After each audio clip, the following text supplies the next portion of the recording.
from the University of Nowhere. Yes, or Kamchatka. Yeah. Okay, Andres, so you understand how the files work, right? They all open for you? They all opened except one of them, and Tiffany fixed it. Okay, good. And I so just sent the Google Drive link in the chat, so all the attendees can click on that in case they didn't get the email. And Gary will reference them. We're going to listen to them, and when you're done listening, can you give me a thumbs up, everybody? So then I will signal to Gary to continue.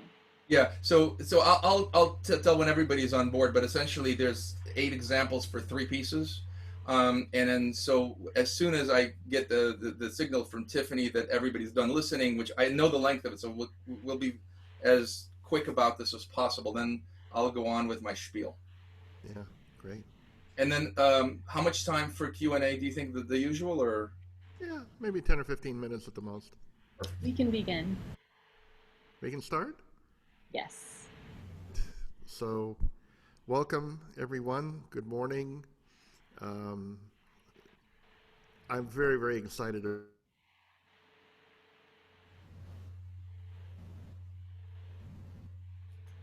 Uh-oh, did he just freeze a little bit? Yeah. Yeah, that's what happens in apartment buildings. I have a We spent countless hours always talking about violin playing, and violinists, styles, trends, what we believe in terms of violin playing. We've been at each other's homes for many, many times, just spending many hours talking about this stuff, and so it's a great privilege, great honor, and really a great joy to have. First of all, to have Gary on our faculty, on our core faculty. He has done so much for our festival and continues to do so. So really looking forward to hearing all of your ideas about Bach, Gary. So thank you. Thank you, Andres, and welcome everyone. We have, I know, a lot of people, not only who are members, students here, our faculty, but also friends of ours from all over the world. So welcome to this Saturday morning talk about Bach. I'm really, really excited about this. And before we get into it, I do want to congratulate all of our players from the Bach Marathon. Those of you who participated, those of you who heard, I think you'll know that it was an absolutely extraordinary evening. The quality of the playing was just mind-blowing. So congratulations to all of you. I know you all feel like you've graduated to a different level, because when you play solo Bach, I think it makes you the better person and the better player. So I'm really, really, really congratulations to all of you. We're going to do, let me just give you the plan for this morning. We're going to explore 3 pieces of Bach. We're going to start with the Bach Chaconne, which is the most towering of the 6 sonatas and partitas movements. It is the most unusual, and I'll get into the reasoning for it. I'll get into Bach as a secular composer in just a moment. And what I'm going to need you to do is, Tiffany has put links in the chat. Also, I believe you have an email from before. So there is a document that's, I believe, a 13-page document, which is a published edition by Henrik Schering. I'll tell you why we're using it when we get to it. So you can either download it or you can look at it in time. And there are the audio examples. The audio examples also have links in the chat. And I'll take you through each and every one of them. I'll explain why and so on and so forth. There's also a manuscript of the Chaconne, which I know Mr. Cardenas and I really love. It's from the hand, most likely, of Anna Magdalena Bach. A lot of these historical documents are complicated to ascertain for the sourcing, simply because Bach did not write very many letters, and unlike Mozart, he was not someone who was surrounded by people who documented everything. So a lot of what we'll talk about is dubious, not necessarily by the source, but it's just hard to sort of nail it down exactly what happened when. Keep in mind that, look at what we're doing now. They just did not have the technology to nail everything down the way we're used to. So that's kind of the plan. And Tiffany will tell me if there's any kind of issues. We'll just get going. I want to start by giving you my history with Bach. Many of you know that I was born in the Soviet Union, and I started playing the violin there. So the violin playing in the Soviet Union, actually, when I was a kid, was on a very, very high level. But I would say the musicianship was on a very limited level. And what does that mean? Because it was the Iron Curtain and a lot of the stylistic things that we just take for granted were not available. The only way that I was able to learn, and my parents are both first-class musicians, was by recordings. And many of the recordings that I grew up with, especially those of Bach, were extremely romanticized. There's a reason for that. Obviously, the Hour School was very, very huge. And we know the greatest exponent of the Hour School, of course, is Jascha Heifetz. But there were other violinists, people like Luther Goldstein, and other violinists who did not have the career of Heifetz and yet had very much the Hour School. And as we've referred to in earlier days of the festival, we've had many, many sort of Joachim-style, romanticized version of Bach. So, for example, I grew up with Bach that sounded like this, you know what I mean?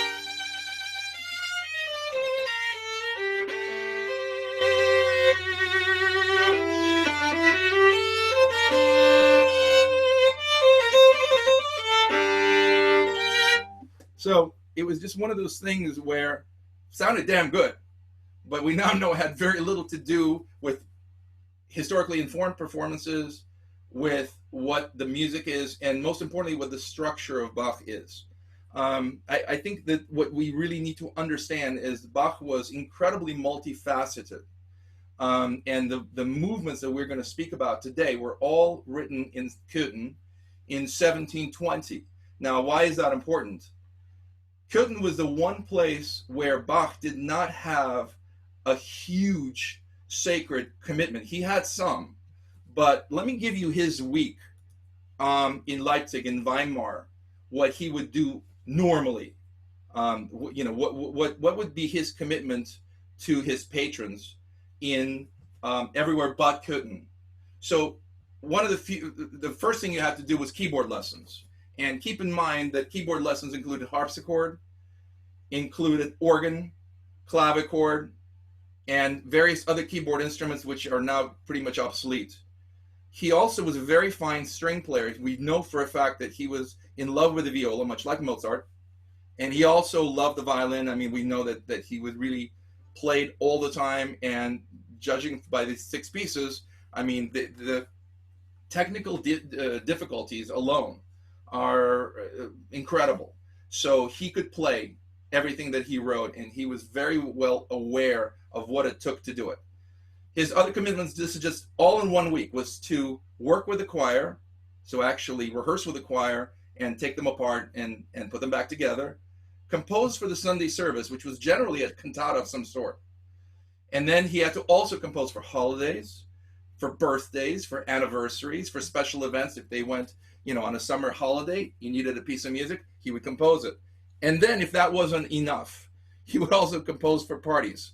So for example, his patron in 1720 in Köthen was Prince Leopold, who was actually a big fan, and his wife was a big fan of secular music. They both played violin. That's why we have a lot of the orchestral suites.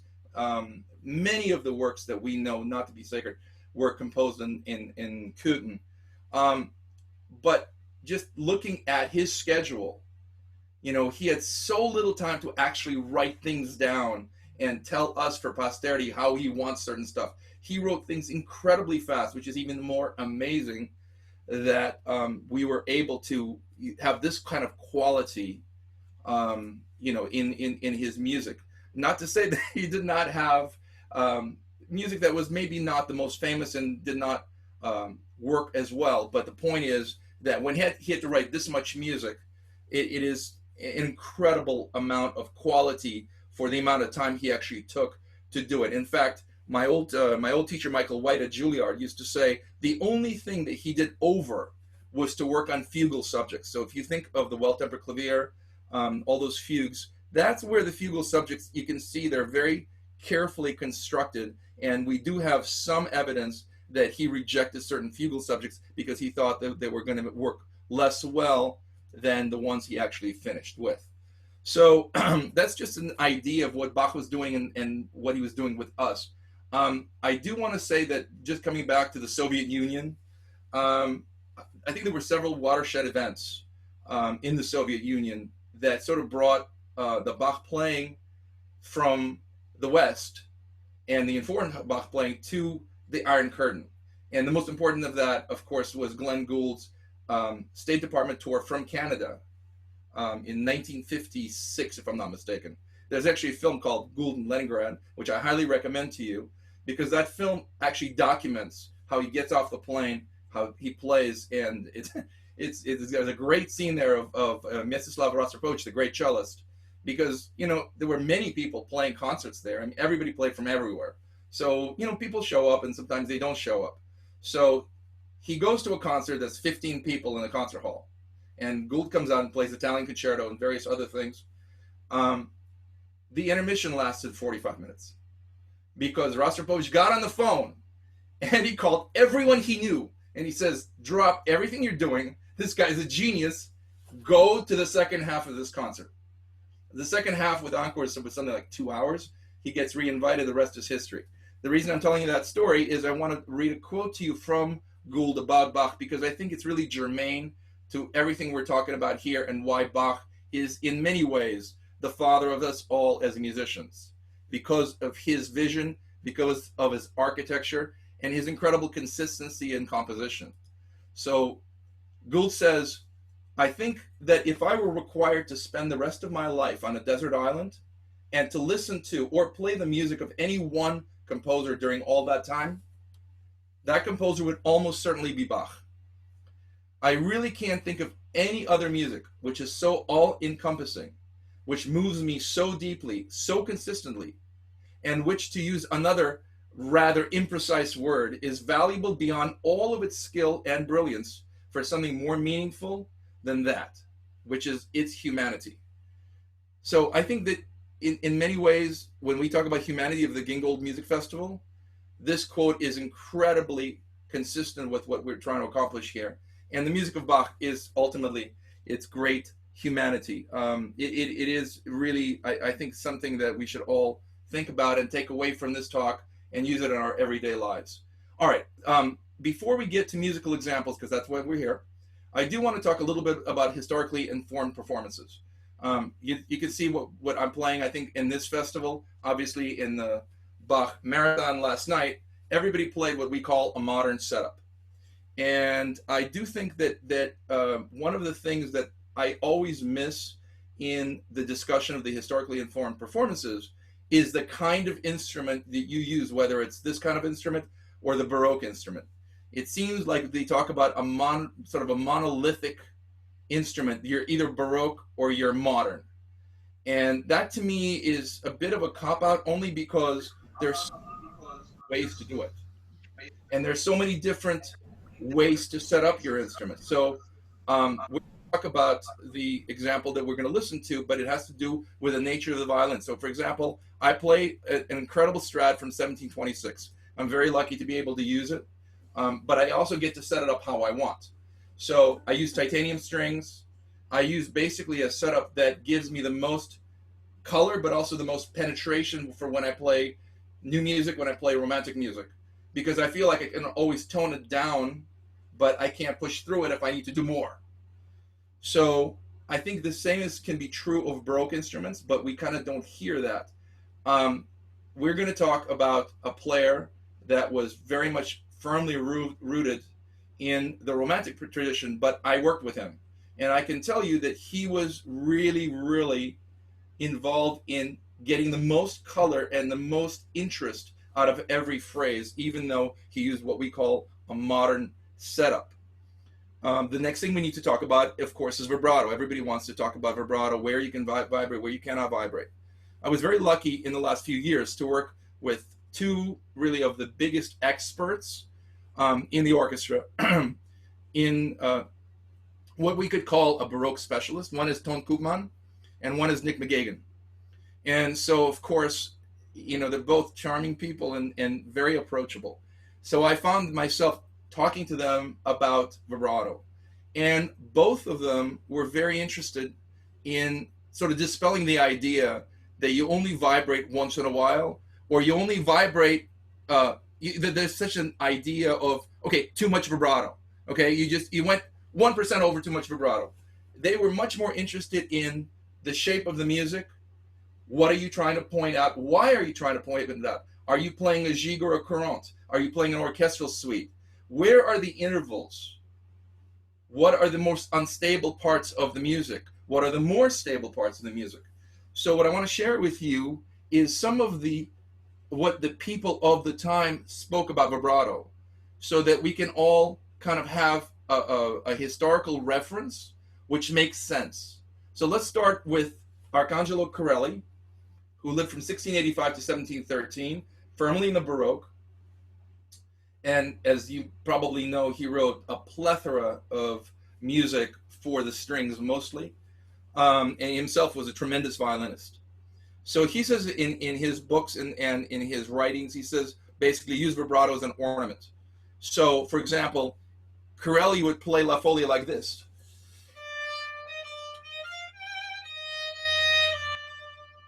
Something like that. So as an ornament, so basically as a trill or as a mordant, you use it rarely. Well, then we go to Geminiani, who wrote The Art of the Violin, and in my opinion, one of the very greatest composers and violinists of the Baroque. So he's 1687 to 1762. Very similar in birth, lived quite a bit longer. But he says exactly the opposite, and he's also Italian. He says continuous vibrato, not just as an ornament. In fact, he spoke about 3 different kinds of vibrato: the plain vibrato, the turned vibrato, and closed shakes. I'm not going to get into exactly what that means. I do think that The Art of the Violin is something that all of us should read, at least in part. It's a wonderful document, very interesting. But let me just read to you what he actually wrote about his beliefs. And he says, well, actually, let me just paraphrase because it's got too long. Geminiani's belief was that the technique was inseparable from emotional expression, that expressive performance was required by means of dynamic swells, ornaments, and vibrato. The composer meant expression in a general sense, not in the descriptive, as the French bird calls, which he so detested. So Geminiani was very impatient with the French predilection for dance music versus the abstract Italian sonata with its, quote, wretched rule of the down bow. He opposed the idea of imitating bird calls and whistles and various other effects. So in the 1750s, the French aesthetics experts conceded that music doesn't have to represent anything concretely, and it could be abstract. So Geminiani's contention was that the singing voice is the most appropriate model for the violin sound. And then finally, Leopold Mozart, we all know his treatise says that, quote, the tremolo / vibrato is an ornamentation which arises from nature herself. And then Wolfgang Amadeus Mozart, you may have heard of him, in a letter to his father in 1778, he says, the human voice is naturally tremulous, but in its own way, and only to the extent that it is beautiful. So Francesca Cuzzoni, who I know all of you know, I'm just kidding. She was a soprano of Bach's time and his contemporary, and he wrote for her apparently a lot. She says the voice has a natural warble that, quote, is a nest of nightingales in her belly. So I think that what we really have to do is garner from this that it's kind of up to you as an artist how much, and the audience gets to decide. Maybe it's not tasteful, but the artist has to decide first and foremost and take a stand.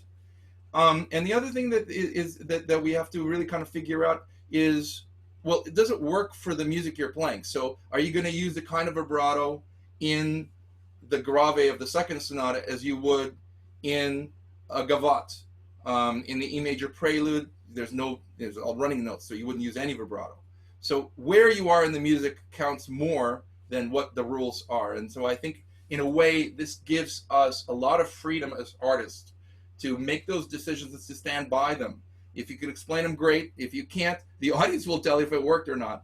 But I do think that this gives us a lot of freedom, which you really did not have, at least when I was growing up. It was just kind of, you do it this way, don't ask any questions. Okay, so let's talk about the style of Bach, and then we'll get into the chaconne a little bit. The style of Bach obviously was polyphonic. He was the greatest fugue writer, probably to now. He was huge in architecture, and this is really what attracted me first and foremost. There's such a sense of architecture to his music, even his music that is improvisatory, that to me, it's like you can't look away. I just can't stop listening to it because of this balance. Which is not to say he doesn't write 5-bar phrases or ends things incompletely, but the grandeur, the drama, and the contrast in his music is unbelievable. I need to talk to you about numerology. He was a German, so he was very, very organized, but he was also obsessed with numerology. The most famous example of that was that he would spell out his name, B-A-C-H, in many, many pieces of music. He was also sort of obsessed with the number 7, which stands for perfection, of course. You know, you have 7 notes in the scale, completeness in the Christian theology. And we know that in many of his chorales and many of his cantatas, he would actually double that to 14, being the sum of his letters. If you look at the letters of the alphabet, A being 1, B being 2, 3, C, and so on. So it was very interesting the way he constructed his music. The number 10 is very big there because of the 10 Commandments. Number 12 being the 12 disciples of Jesus, called the apostles. It was a very important thing in his life, and I think when we perform his music, it's important for us to know where it is, not necessarily because of interpretation, but because of pacing. So, for example, if you have a running passage that has 12 notes as opposed to 14 or 8, we need to know these things so we know how to pace it. Let's talk about the chaconne a little bit. The chaconne, of course, is, as I said, the pinnacle of composition for us. It's also maybe the pinnacle of technical and musical thought for us because it is the same length pretty much as the previous 4 movements combined, which we heard last night. And it has an incredible emotional connection, which had to do allegedly with the death of Marie Barbara in 1720, Bach's first wife. The story goes that Bach was with Prince Leopold at a holiday, where of course the court composer had to go because he needed to play and he needed to compose for the holiday. Bach returns and he finds out that his wife suddenly died and she's already buried. So you can see that the kind of grief you experience both with losing your wife but also with losing it under such circumstances. I think it is an unthinkable thing in that day because keep in mind, unlike now, when you went away for 2 weeks in 1720, you were totally cut off from home. You know, perhaps you wrote a letter or two, which somebody would jump on a horse and deliver, but by the time the next letter would come back, you'd be done with your holiday. So the chances were very high that he had absolutely no communication and he came back to the shock. So many people believe that the chaconne is an outpouring of his grief for Maria Barbara. There is a wonderful quote that I want to read to you before we get into the music from Bernard Chazelle. The book is called Discovering the Cosmology of Bach, which is a really interesting, very, very fascinating book. And he talks about the chaconne. He says, this music tries to express things like awe, grace, thanks, fear, trepidation, hope. And so in that sense, he thinks of death very differently from his own experience. He lost his parents before he was 10 years old. And then after that, when he got married, he lost half his children. He lost 10 children, either at childbirth or shortly thereafter. You can tell from his music that his emotion is raw. It is controlled, but it is so profound. This is a man who truly gives and grieves everything he's got. You hear the chaconne, it's a dance, but it's a grieving dance. But it's extremely moving from somebody who clearly has enormous feeling, and yet it's so very controlled. So let's listen to the chaconne, and for this example, I've chosen Henrik Schering for several reasons. Schering was somebody I was very lucky to work with. I played for him first in Minneapolis when I was all of 14 years old. My father was principal bass of the Minnesota Orchestra, and Schering had played the Beethoven Concerto, and the next night he played the Paganini. And at the time, I had won a competition, and I had to play the first movement of the Paganini. So, of course, I had nothing else to play for him. So I show up at his hotel room for Schering, and he says, what do you want to play? I said, Paganini. He says, well, I haven't touched it in 17 days. And I said to him, I'm sorry. He says to my father, he says, does he have anything else to play? I said, well, I can play some Bach for you. So I played some Bach for him. He says, all right, that's okay. So let's play the Paganini. And instead of letting me play the Paganini, he played the first movement of the Paganini from the beginning to end with a Sore cadenza. And then he put down his violin and he took his 18-year-old scotch and he poured himself a small glass and he says, okay, now you play. So it was a little intimidating, but apparently I did okay because he'd asked me to come and work with him in Switzerland, which didn't work out. But when I went to Juilliard, every time he came to New York, I would play for him. So the score that you actually have in front of you, that PDF, the 13-page document, is not only his edition, but some of the markings are actually his. He gave me his own music. Sharing was incredibly generous. He gave away violins, he gave away bows. Needless to say, he never charged me for a single lesson. And it's really one of the great gifts to be able to share this with you. The performance we're going to listen to is a live performance. And the reason I chose it is it is very dissimilar from the DJ recording we all know and love.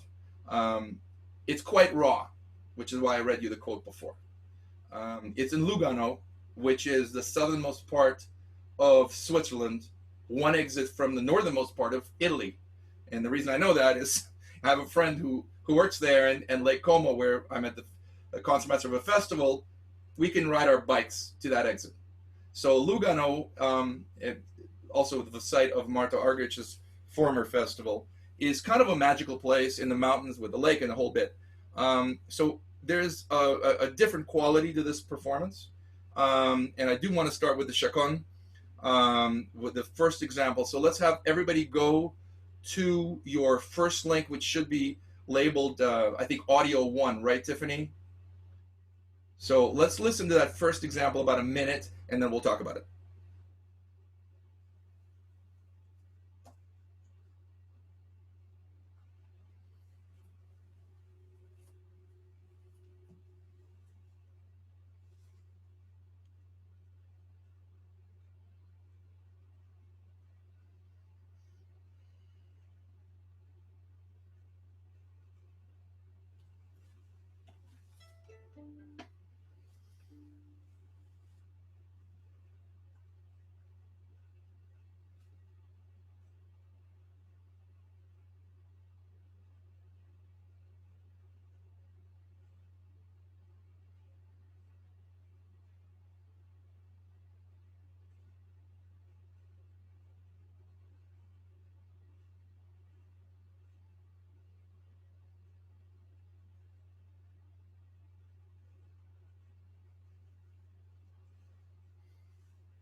Okay.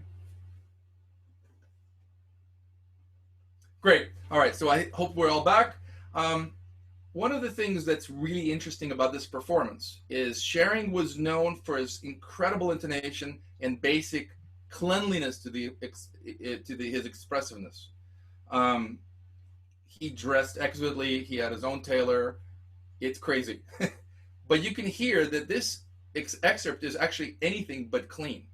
And I think that's what makes it so interesting, because he pushes the violin. So, for example, look at the bottom of the page of the Chaconne. You see where it says in the asterisk, he says lower parts repeated. So he plays.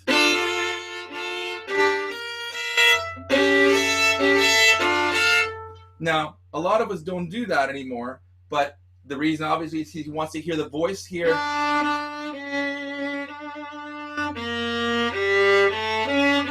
That's what he's trying to do. So I think in some ways, if we do the more traditional,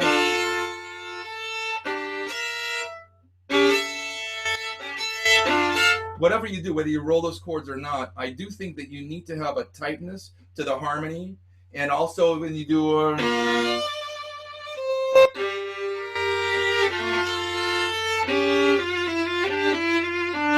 also I really like what he does here right there.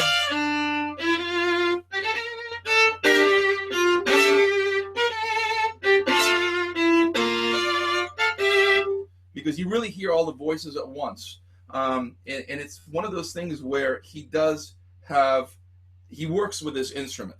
So let me tell you a little bit about his instrument, because I do think that every artist has to do what the violin wants you to do. You kind of can't push it around, and make a violin that's bright, dull, and vice versa. Schering's violin was a Del Gesù, known as the Leduc. Its history is very interesting because it was known sort of as the last Del Gesù, 1744. It is now played by Augustin Hadlick.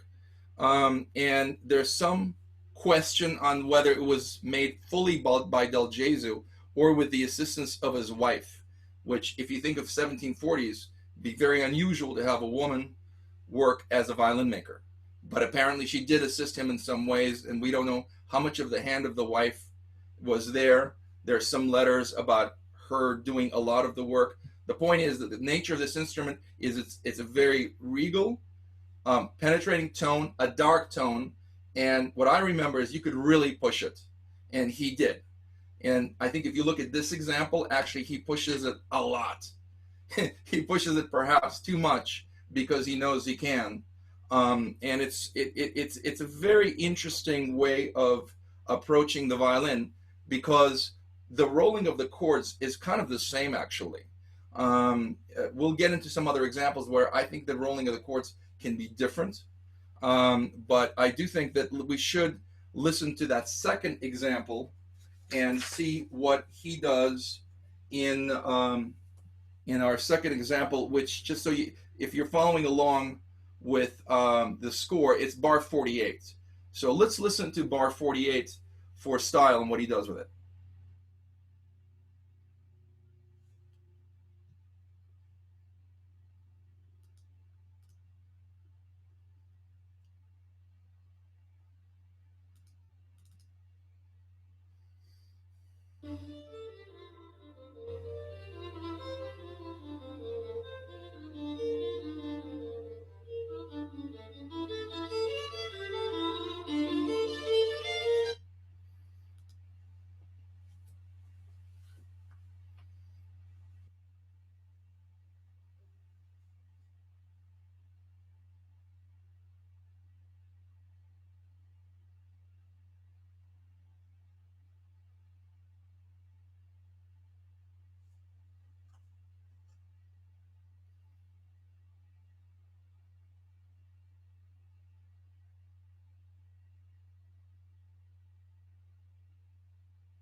Okay, so take a look at the fingering here. He comes out of the G string here, so I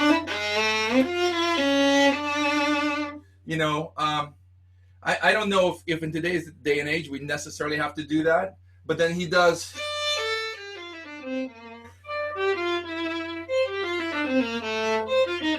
I personally think that this should be more legato. I kind of think that the portato that he uses is probably more of looking back to the days of Joachim as opposed to doing it now.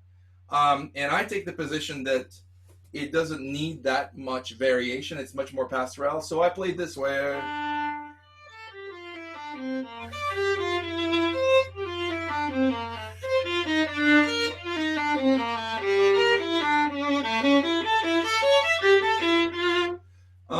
He does a great thing here by changing the harmonic rhythm, where he does the pickups here. Sorry, and then each beat here.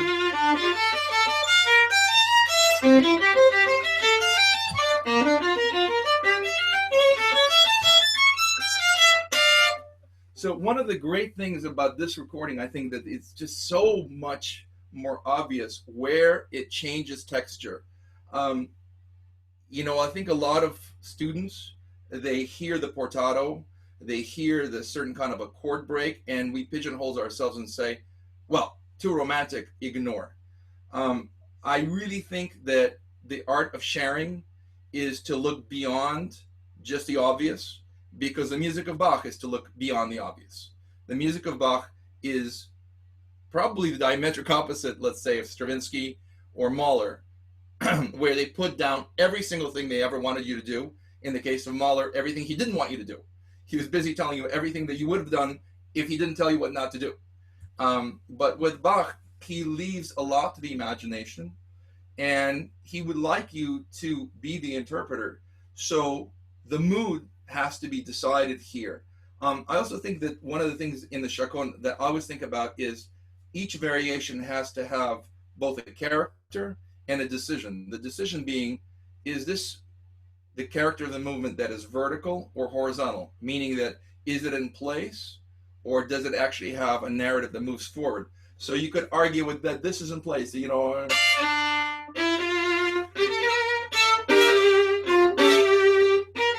So that's in place, right? But this one, it moves forward, right?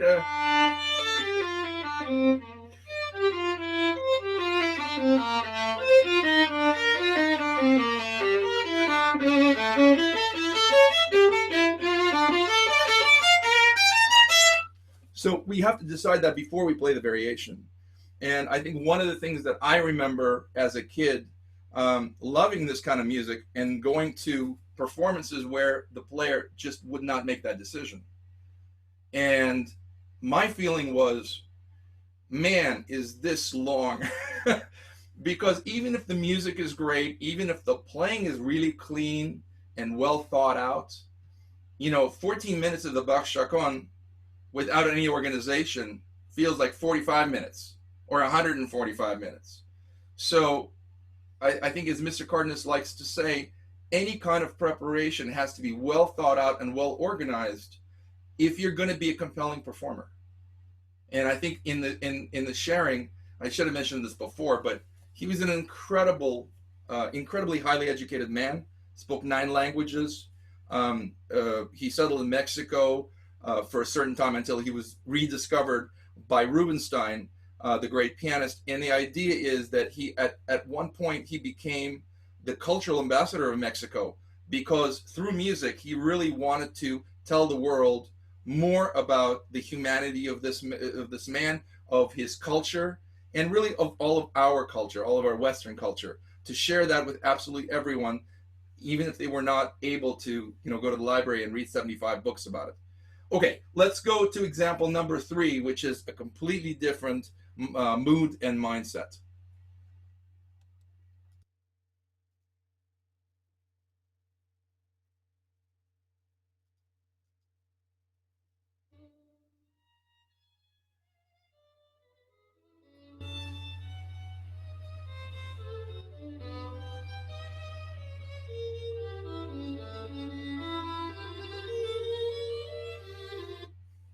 Okay. Do we have it? All right.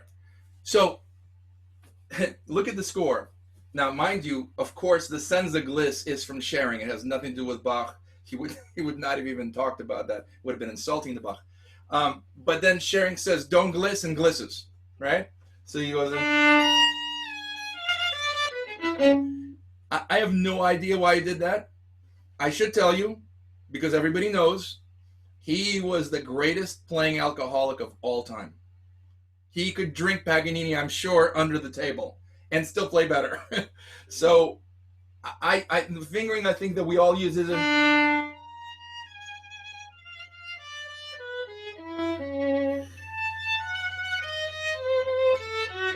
actually use a lot of open strings here, because I think the character is in place. It doesn't drive, but it's also very transparent. A little bit like sunshine that's falling on my fiddle. It's really bad for it.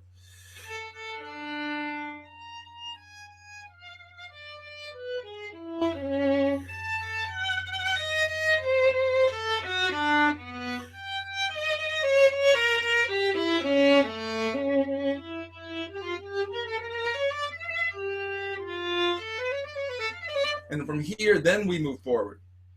But you know, it's one of those things where none of us could actually ask the maestro why he does exactly the opposite of what he writes in his part, except to say that, and I remember this very distinctly in New York, after one Tchaikovsky concerto, and actually after a Mendelssohn concerto, I was in his hotel room with a bunch of other people, and we said, well, maestro, why don't you do more editions?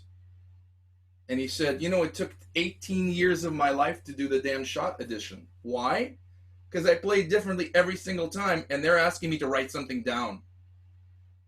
So to which, of course, my mouth is too big and my tongue is too long. I said, maestro, give us one tranche of what it is that you do, because if you don't do any of it, then we never know from where you start, even if you only did it once in your career.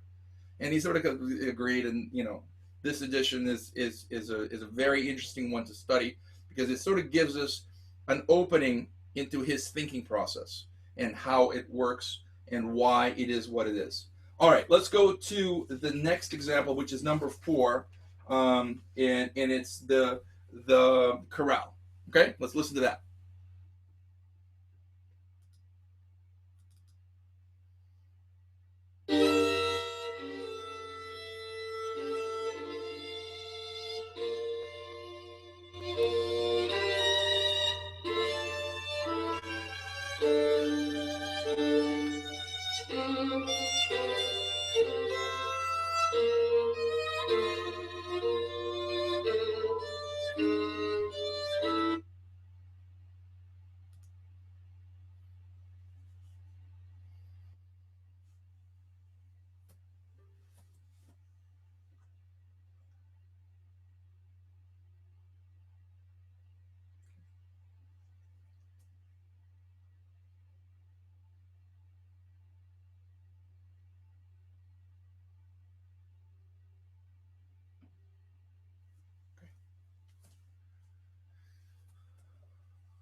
So, great.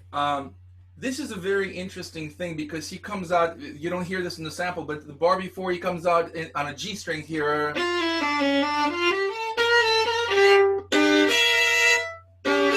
Which I think, I get what he's doing, but I never do that. So I do this actually.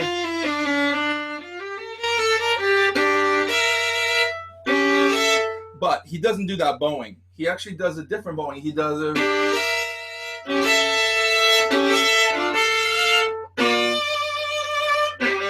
He drives it here. And again, I completely respect that, and I don't do that at all. I really think that this needs to be the closing and the setup for the D major. So I actually just do the more traditional fingering.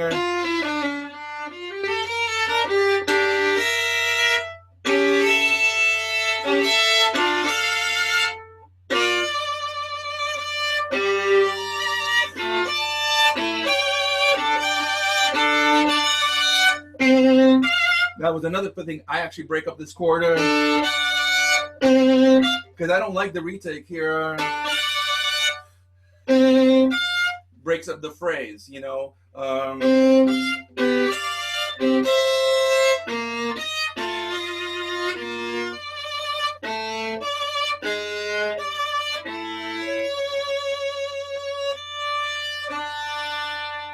Now, in the D major, it's very interesting. He actually comes up. And I think it's, in this case, this is more flesh than sharing. You know, we're tonight at the faculty concert, we're commemorating Ida Handel, who is also a Flesch student, and an incredible loss for all of us. I feel really, really lost without her, and I feel even more lost that we can't mourn her in person. But I do think that one of the things that you hear from all the Flesch students, if you look them up, is that there's an incredible sense of bowing control and left hand control. So when Schering does a...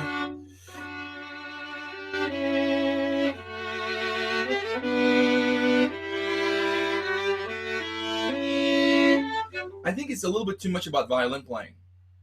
And I think this needs to be more relaxed. You know, in this dark piece, it's the first real ray of sunshine. So I take the position that I'm going to play this with less vibrato, actually.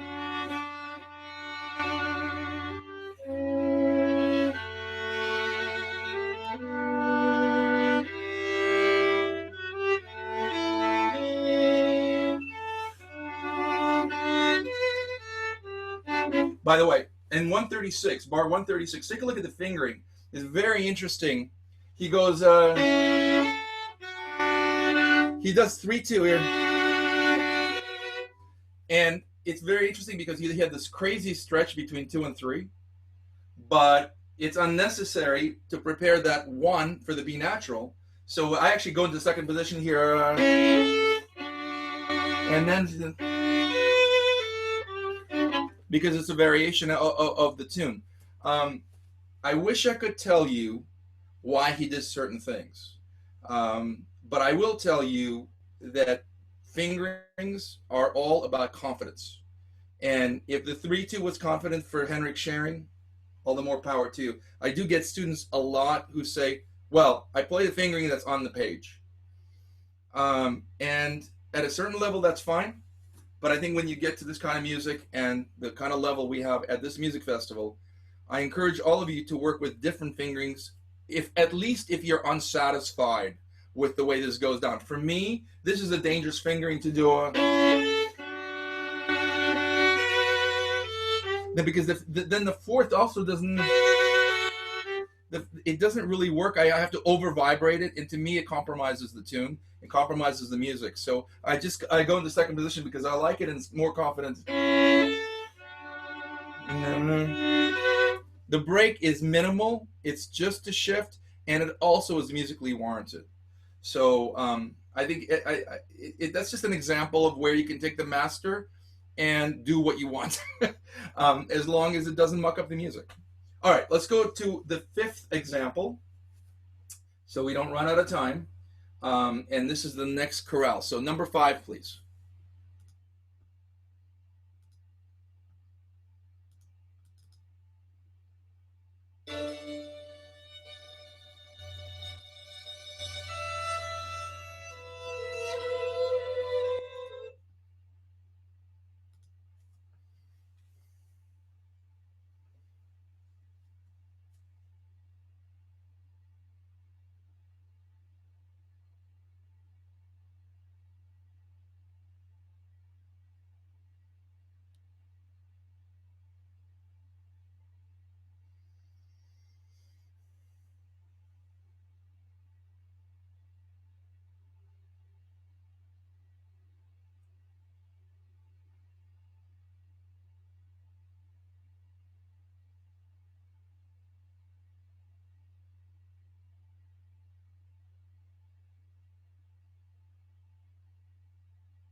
Okay.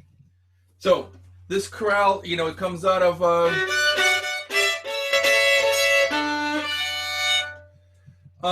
look at the middle of bar 176. He actually does mark an accent there, which of course is never going to be from Bach.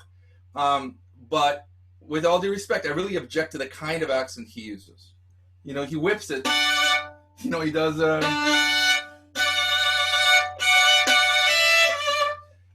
It's late 19th century, and it's very impressive. But I think it is exactly opposite to the music. And by the way, far be it from me to say that he didn't realize that. I guarantee you he realized it. But, when you're caught up in the moment, and that's why we listen to the live performance, sometimes you do stuff. So for study, I think that you play it like a chorale. So...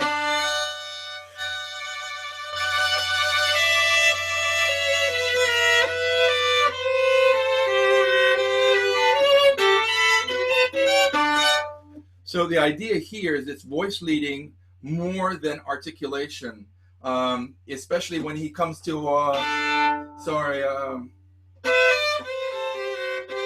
here.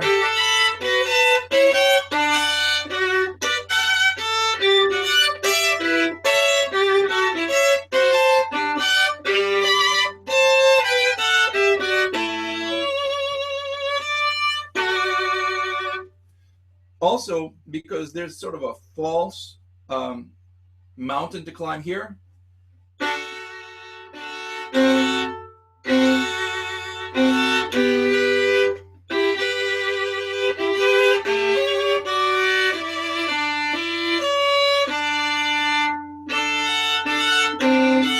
You know, the real mountain is coming up in bar 190 here. I'll just continue.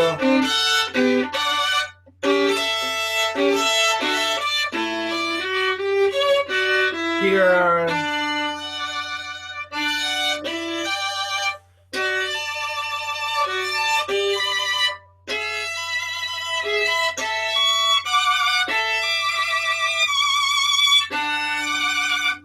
By the way, so if you look at 91, 2, 3, 4, 5, you know, he does that bowing. He actually asked for it, but see, this is his part. He does.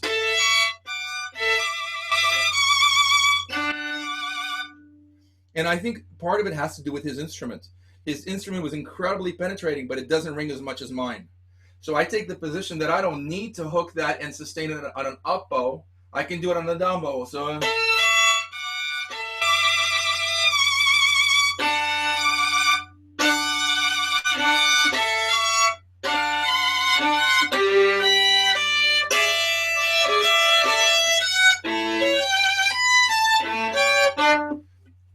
The idea is that you want this chorale to be triumphant. And you need to set it up with the false climb, so which he gives to us because he's on a lower string. But I don't agree with the maestro in that bowing because I don't think it needs that extra. Now, Schering had an incredible bow arm, and there's nothing he couldn't do. But once again, in a live performance, I think that he did all kinds of bowings that he sort of ended up in. And that's the magic of live performance. I mean, as much as I love records, you sometimes get stuff in live performance that you would never have in a studio performance. I should mention that the recordings of the past, very dissimilar from what we do now. Very rarely did you have 450 takes for a concerto. The famous one of Heifetz and Chicago Symphony, Sibelius Concerto. They gave him 3 hours to record the Sibelius Concerto. He took exactly 90 minutes. They played it through 3 times, and he packed up his violin and said to the engineer, pick the one that's best for the orchestra, and left. So oftentimes, you know, we are a little different about it. We got to remember the way they played and also the way they recorded. It was very much not the controlled atmosphere that we have today. All right, let's go to the final example, probably the most beautiful part of the chaconne, and that's number 6.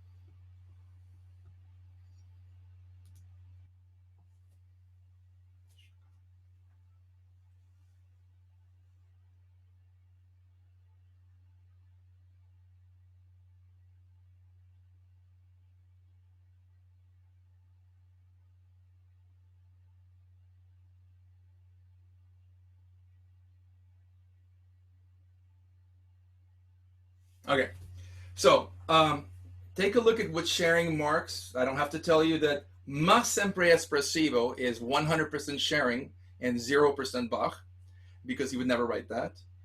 But my question is why. If you look at the red, that's actually from me. That is my character. And as we discussed before, if you have to choose, is this horizontal music or is this vertical music? In my opinion, of course, it's vertical music. It's in place. It's the darkest place in the piece. And to me, it's kind of like in the Passions when Bach says, well, the text says, "Why have you abandoned me? Why'd you do this to me?" You know, He loses his wife, 10 children. Why'd you do this to me? So when you come off this, to me, it's much more desolate.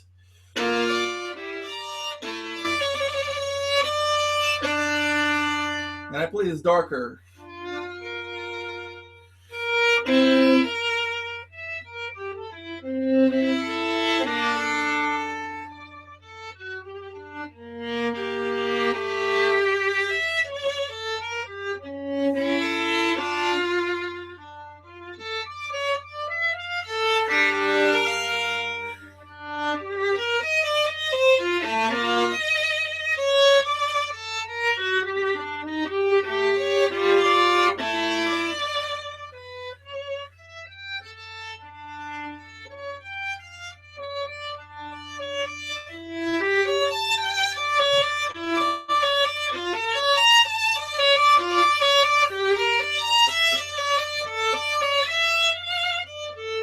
And so on. So what I try to do here is you go from total darkness and desperation into trying to grow, trying to get up. And then all of a sudden you find yourself in a different color in that D minor. I do think it's really interesting that he says in the addition, ma sempre espressivo. So clearly this is not the scotch wearing off, or him being nervous. I've never seen his bow shake, by the way. It was an incredible amount of control. But I do think that somehow he feels like this is not dark. And respectfully, I disagree. Just to finish this up, because I don't want to run out of time, I don't have an example of this, but I do think that the very last statement of the chaconne is usually voiced a little bit differently. If you play...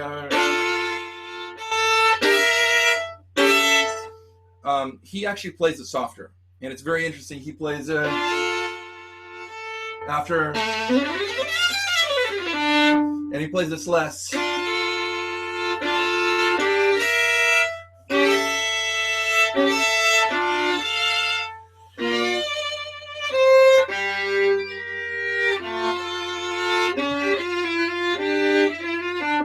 And to me, I buy that a lot, because to kind of punch it, I think it really, it's too much of a release, One thing I should tell you about the end, this work has been transcribed for keyboard by many, many people, including in the 20th century and the 21st century.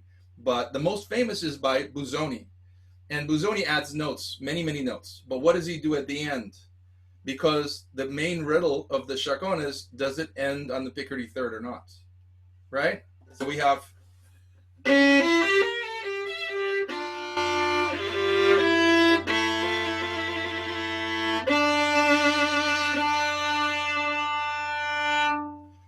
So Busoni does, and for me, it ends dark because of the circumstances. And what I love about sharing is he doesn't do that. He doesn't do whip at the end. He actually, it's resigned, but he does.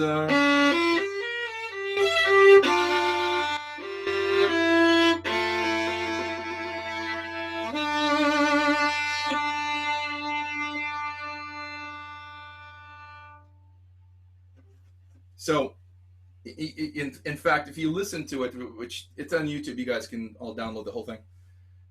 There is a pause, and a pretty long one, because he controls that audience. I think that's kind of the way to finish this thing. I just don't buy into the Picardy third. I understand the tradition. I also think that if you listen to the Busoni version, which is sensational, it's really huge. It's a million notes. So in some ways, you could almost say that's a different piece of music, a variation on the chaconne, and you do what you want. But for us, I really love the idea of finishing, and it's not all things to all people. It's actually a personal ending, and it ends in D minor. Okay, so let's move on to the fifth example. That'll be on the A minor grave. And I just basically want you to hear a little bit of what he does. This is now back to the studio recording. This is not live. So you'll see it's a little bit different. Let's look at number 6, please. Is that 6? No, 7. Number 7, sorry. 7. not 6.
Okay.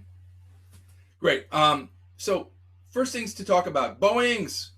I love, look at the asterisk in the second note, right? I love that bowing. I know it's not allowed, but you know, look at what happens if you don't do that bowing. So then what?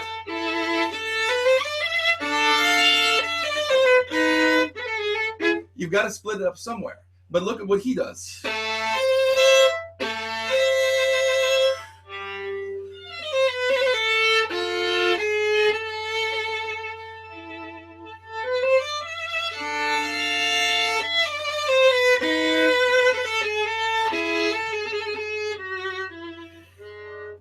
I think the whole phrase works so well when you do that. And, you know, it's one of those things where when I studied with Miss DeLay, you know, she was not a player.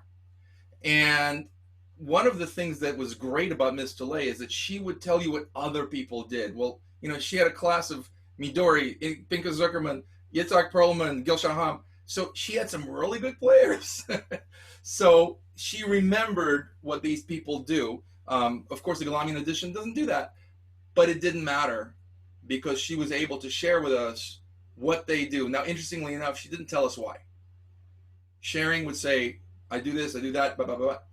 Wouldn't say why. She was a great psychologist. She's like, well, you know, Cookie Chung does that. And then Yitzhak does that. And then Midori, I'm not sure what but she would do this, you know, and it was one of those things where if you didn't walk out of that room and you didn't figure out why she was telling you this, and considering we were waiting for lessons for a long, long time, you kind of wasted your lesson. And I learned way back in, you know, when I was 12 years old in Aspen, that if I was going to be getting my regular lessons, I better show up with something new to show her, as opposed to, okay, you told me this, so here, I did it. You know, so here I think it's an incredible, a really, really great way to bow that. Also, take a look at the fingering in your. I hope you guys all have the PDF. Look at the fingering in bar 7. So we come out of this trill here. He does this. You know, I don't actually. The bowing is different. To me, it sounds a little bit suppressed. So I actually stay in first position here.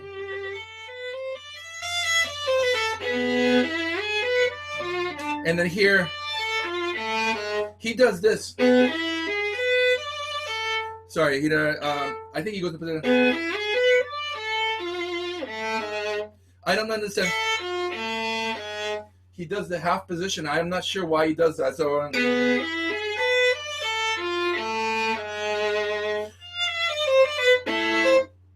My fingering is, if it speaks. In the second position, because, you know, it's smoother, and I think it gives much more consistent color on this violin.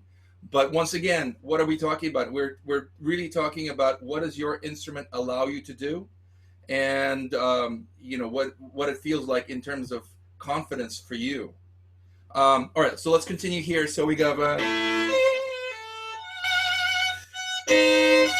his fingering is very interesting. He does a,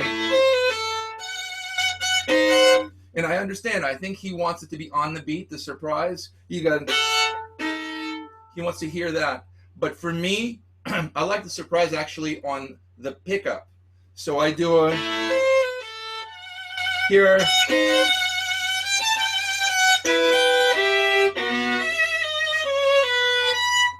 So that's another thing that you have to make a decision on. Would you want it to be on the beat, which is a bit more predictable in my opinion, or do you want it to be surprised on the pickup? So let's see. Yeah, we can actually skip from there. Take a look at let's see. Take a look at bar 12. Again, we have the cadence here. Sorry, let's go back. Got a little confused.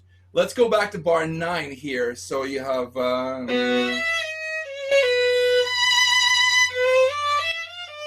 again that finger he does. I'm not sure why he does that because I do second position.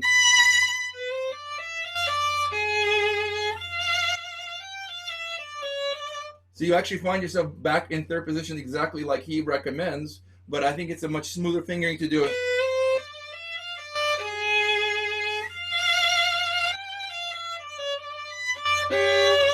Again, he does here.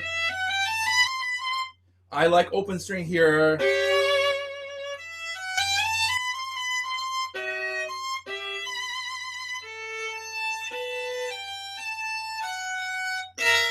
I think it sets up that surprise much more if you use the open string before. The fiddle rings more. So here.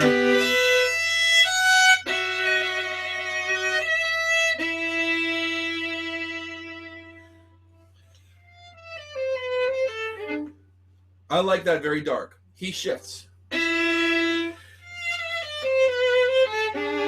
Not sure that that's the best for my hand because I can go into second position, do the same thing smoother.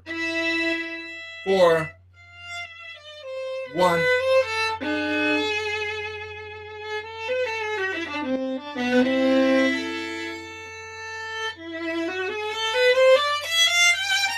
See, I stay on the open string there. He does.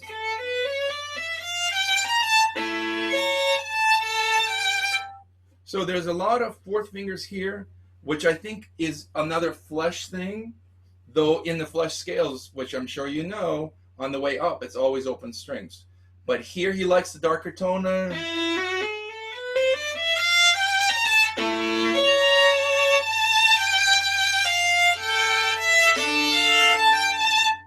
So it's kind of an interesting, the reason I wanted to go over this is that the fingerings are very sharing-centric fingerings. I'm not sure it's necessarily in the style that we are used to in the 21st century, but I do believe that if you study something like this, you have to know where it all comes from. Even if the tradition has changed, I do think it's worthy to study something like this to see where this comes from, so that when we go out and make changes, they're not changes of convenience, they're actual changes of what the instrument and the music requires, in your opinion, based upon all of the information we discussed today. All right, our final example is from the last movement. Okay, so we're going to go to number 8 and listen to that for a moment.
Great.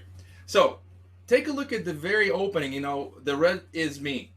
So we're going to talk about the fingering, but before we even do that, the forte piano are original Bach. Very rare in these six sonatas and partitas. Very rare. So why is it that sharing it recommends all those fours?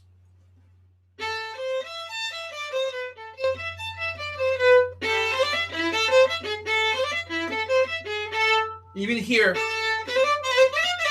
why does he do that? I believe it's because of the nature of the Leduc, which had an incredibly dark but penetrating quality.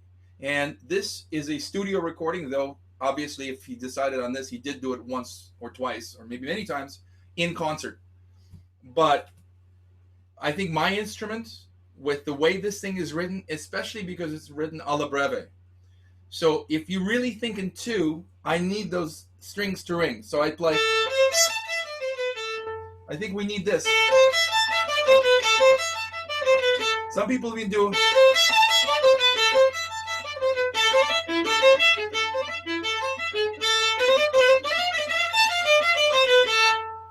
And I've done that several times as well. But I think the key on this allegro is that it feels in two. Not, you know, his tempo is quite slow. He does.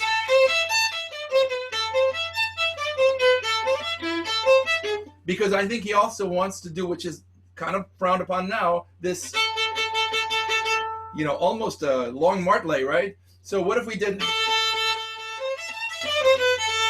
I kind of like it more in the middle. I think you get much more resonance out of it. So...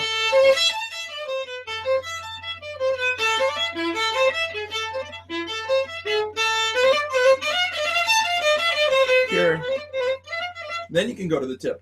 So the idea is, again, this is sort of a, to me, it's more of a bell-like movement. The whole thing has to ring.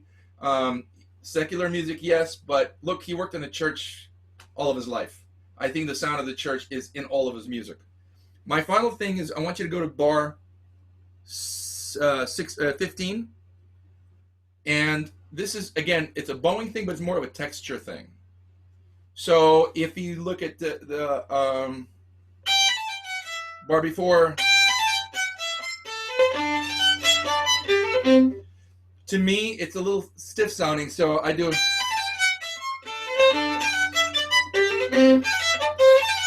I actually do. I break up that bowing because I want to hear.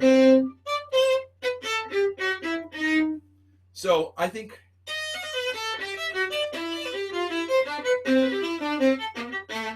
I think the texture here is more important than the convenience of the hook bowing, and really we kind of don't do the hook bowing very often because it doesn't really jive with the music, and we can do it both ways. I think this kind of an addition is a bit dated only because it's convenient to do,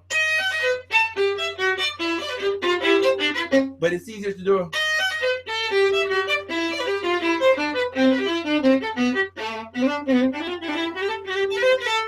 Now, if you look at the manuscript, he does write. I don't know how much of that comes through on Zoom. For me, that's a very busy bowing. And, you know, Bach, if you just look at a lot of this stuff, there's so much leeway with do we do it or do we not do it. At this point, I think you just talk about the sound. So it's versus, I mean, I can make it work, but you know what? I don't think that's the nature of the piece. This should be an open piece. At no point do I want to be thinking, hey, this guy's working so hard. And don't forget, it's on the G string, you know? I mean, for the cellists among us, they're like, you know, we live on the G string and C string all day long. So no big deal. All right, I think that's all the time we have. I want to reserve some time for the questions, but I just want to finish with saying, first of all, it's been my great pleasure to share some of this with you. And the other thing is, for the violists and cellists among us, I don't want you to come away from this talk to think that this is a lot of violin stuff. This is a lot of music stuff. You can absolutely use all of this. You should use that in your chamber music. You should use that in your orchestral preparation. And you should. The reason I say that Bach is the father of us all is because where there's architecture, then you can blossom with all kinds of detail. But if we don't think about architecture and we just kind of play our thing, which a lot of people recommend, and I know them, I think we are kind of selling ourselves short. We never really hit our potential. So, you know, if you have a pot of gold, you should use it. Okay, guys? I'll open it up to questions. Well, Mr. Levinson, that was just a fabulous class. My gosh.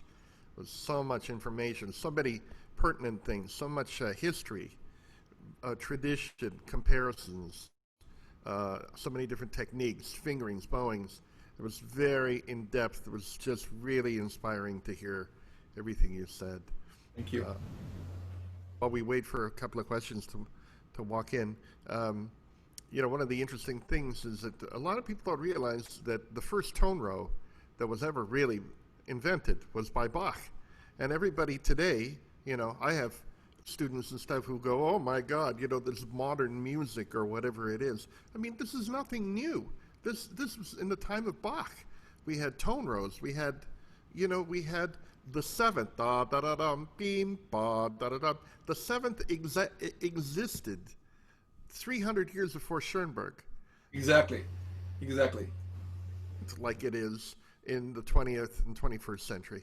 But the fact is that this music is actually, you know, the 20th century 12-tone serial composers were actually retro. They were actually going back to the time of Bach. Absolutely. You know, I have to tell you, so Leipzig, of course, is the city of Bach, St. Thomas Church, all that stuff. I know a couple of people in the Gewandhauses. I know Mr. Cardenas does as well. And many of them are jazz fanatics. Now, you might say, well, what does Bach have to do with jazz? You know what they do? They're amazing pianists as well as string players. And they'll take a prelude of the well-tempered clavier and improvise with sax. So the one I heard was this one. Remember? So that second prelude of the well-tempered clavier, which is actually in D minor, like the chaconne, and they'll put 3 or 4 lines on top of it with sax and change the rhythms and do a 3 or 4 voice fugue on top of it. And what's amazing is they do that improvised. No preparation.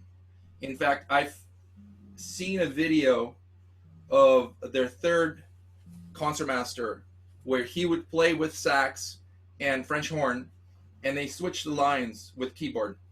So they'll have the middle part of the fugue, and then at some point there's a sign, and all of a sudden he goes to the top, the piano will play the pedal tones, and the sax will play in the middle. It's crazy.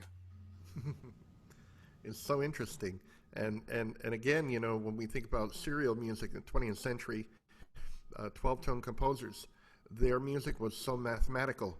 It's really no different in many ways than what Bach was doing. He was mathematic. He was into the numerology, which I thought was a great thing to discuss. I'm sure you've heard, Gary, and I'm sure you know about the gematria, the analysis of Bach's music and how it adds up to certain numbers.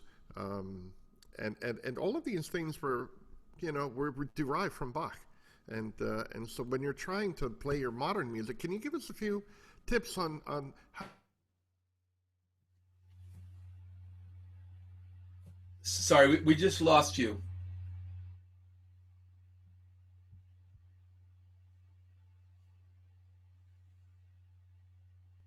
There is a question about the name of the documentary. Oh, it's here. Glenn Gould. Was it Goes to Leningrad? Well, it's Glenn Gould in Leningrad. They may have renamed it The Russian Journey. I think Tiffany, maybe you Googled it. I have the original from the 1980s. It was called Glenn Gould in Leningrad.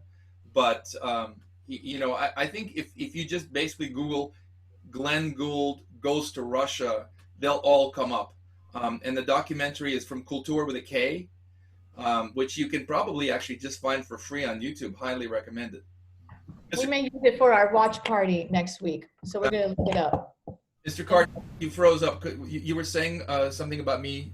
Yeah, sorry. I was just saying that I was wondering if you could give some advice as to how do you reference Bach when you're playing or learning 20th century music or 21st century music. I just learned some 21st century music, because I commissioned and premiered the George Sontaka's Third Violin Concerto. And it's very interesting that you should mention this because I know you don't know, But in preparation for writing this, Sontakis actually asked me to do two and only two things: play the slow movement of the Beethoven Concerto, and play the first movement of the D minor. And the reason for that is, I think, I mean, I actually never asked him because I don't want to know. But the reason for that is that he works in very strange intervals. He studied with Roger Sessions, so the concerto is based on fourths and augmented sevenths, and it's kind of an intonation nightmare.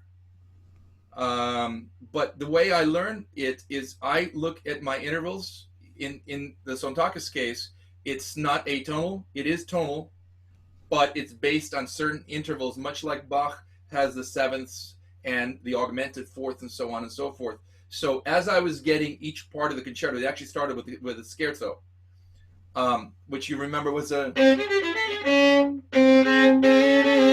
Those were six. So I try to find my weak and strong points in the piece based on those intervals and try to understand what's going on in the score below it, so that it actually works with the construction of the music. And I look at it vertically.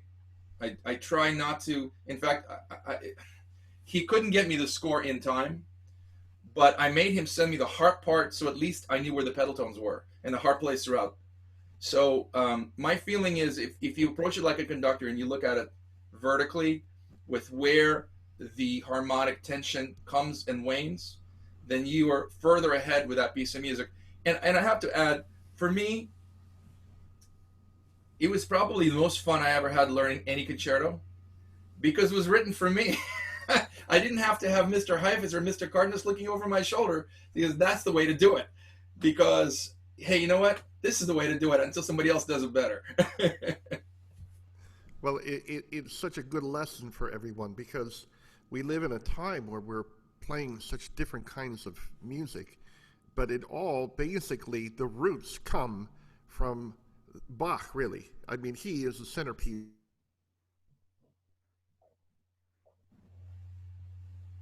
Yeah, I think what he's saying is the structure of Bach, he is the father of us all. So when we look at the way he arranges the architecture of the music, we have to approach even new music, even atonal music, in that way. You know, if you look at Stravinsky, how much was he looking at Renaissance music? How much was he doing neo-Baroque? Those of you who are familiar with Mark Morris, you know, his early stuff was almost exclusively Handel, Bach, Gemignani. Some of it, by the way, for practical reasons, because if you wanted to work at the Brooklyn Academy of Music, the pit was so small, you couldn't get a huge orchestra in there, plus you couldn't afford it. But the point being is that the architecture of the way these works are constructed is second to none. And the other thing I just wanted to add is it's still amazing to me that Bach had almost no corrections for these things. The only other one I'm aware of is Mozart and Shostakovich. They just kind of wrote it down, Stravinsky, you know. But Stravinsky was a tinkerer too.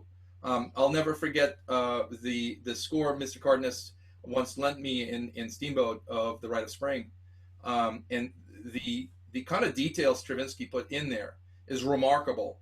Now, Bach may have also done that. We just don't know. He was writing too fast. He was not a letter writer, and I think I got over. We went over about how much of a commitment he had, honestly, just to put bread on the table. So with that kind of commitment, with that kind of quality, to write music that we play now 300 years later is nothing short of a miracle. And I think those lessons is what we take to all of the new music that we learn now. Yeah, it's wonderful. And it was very refreshing to hear you talk about it in a very contemporary... Oh, it cut out. It cut out. Yeah. Maybe he could say it one more time.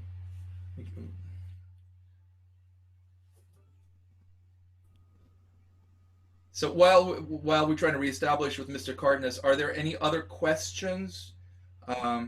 Please feel free to talk on the chat. Yeah. Oh, Trace has one. Yeah, I'm reading Trace. Sorry. Okay. So he says, Trace says, thank you for the thought-provoking class. and providing all these materials for us. One thing I've read about Bach is that he focused on death more than other composers of his time. 20, only 10 of them survived. Bach wrote the D minor chaconne after hearing the news of his wife's death. Well, and are there more instances that you can look at particular moments in Bach's life, especially in his 30s, and see that he was writing work in response to recent deaths? The short answer is no, because we have so little information. Most of the information we got about Bach was from Anna Magdalena, his second wife, and C.P.E. Bach. So the reality is, whatever I'm going to tell you, it would be conjecture. But I do think that if we look at it in a human manner, if we look at it as what would happen, I mean, I don't wish this upon anyone, but can you identify with someone coming back after 2 weeks of holiday and finding your wife? He didn't hear about it. He found his wife dead and buried in an empty house. And this was not new, because he lost children. And he lost children, not just at childbirth. I'm sorry to be sobering about this, but if you had to choose between losing a child at childbirth and a 3-year-old, the 3-year-old is a person. You know exactly what they do, So I think this is a very, very complicated answer. And I would hesitate to direct you to any kind of definitive source. I will tell you that the Oxford Companion to Bach is a phenomenal resource, which I own, and you can get at Abe Books. They don't pay me to do this, for all of $3.95. Nothing better than a $54 book for $3. So go out and get one. And it has enormous sources. I mean, I'm in my office. Chazelle Andres, no, I have 600 books. I know them and I like them, and I'm adding to them because I keep finding stuff I don't know. So the best way to do this, go out, find an actual source, and the best sources will not be afraid to tell you, I don't know, because a lot of what we know is conjecture. And so rather than perpetuate what we think we know, I would rather say, I think it's this because of that, but the definitive source to your answer trace is, I don't know. And honestly, I think nobody knows. Mr. Cardenas. I think I'm back. I don't know why my internet is troublesome today. Because it hates Bach. We have a question from Sophia. She says, thank you, Mr. Levinson, for the informative class and inspiring demonstrations. What do you feel is the most influential piece of advice you received from Mr. Sharing over the course of your acquaintance? Wow, that's a great question, Sophia. The most influential advice was to be authentic. Never rest until you know it's exactly what you want.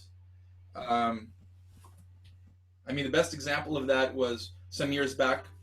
I recorded the 10 sonatas of Beethoven with Baya, and sessions went great, except for the spring. And everybody liked it. It was great, no problem. I hated it. The playing at the piano was great, not good. So we went through it, and before we even finished that session, I said, we're doing this whole thing again, from start to finish. And we're going to be here all night if necessary, because I'm going to get the best out of me, and I'm very sorry. So I'm one of the few people to record 11 sonatas by Beethoven, but only 10 made it. So I think Sharing would probably agree with that. Sometimes things don't work out, and you live to fight another day, but fight another day you must. And so what I would say that his authenticity, his uncompromising quality, and of course his love for humanity. You don't become a cultural ambassador because you'd rather be sitting on the beach. He played in Israel during wars, much like Zubin Mehta, and he was a real ambassador of humanity, in my opinion. So I think we can use that in anything you play on the fiddle or any kind of music that you make. Just don't compromise. And then if there are other people, and I've had those people say, well, why do you work so hard? You can get away with it. Nobody's going to know. A, everybody's going to know. B, you're killing your talent if you don't get the most out of your talent. The potential of your talent doesn't stay with you you know, like a couple of $100 bills. It devalues like a couple of $100 bills. So yeah, you strive to get the most out of your potential, and especially Sophia, you, because you have so much of it. Go for it. Okay, I think we need to wrap it up because we have another master class in just an hour. Right. Right. So what a fabulous class. It was fabulous violin playing. Just so inspiring, so powerful, so compelling. And I'm sure Mr. Schering will be very proud of you. Thank you, and thank you guys all for being here. I know that we have a lot of people from all over. We really love doing this, and I will see you at the masterclass and at the recital tonight. Yes. Thank you so much. Thank Okay, you. good afternoon, everyone. See you at the Ann Williams class at, I believe it's at 1 o'clock. Yes. No, it's at 12:30. It was changed to 12:30. 12:30. Thank you for reminding me it was changed to 12:30. 12:30. Okay, see you all then.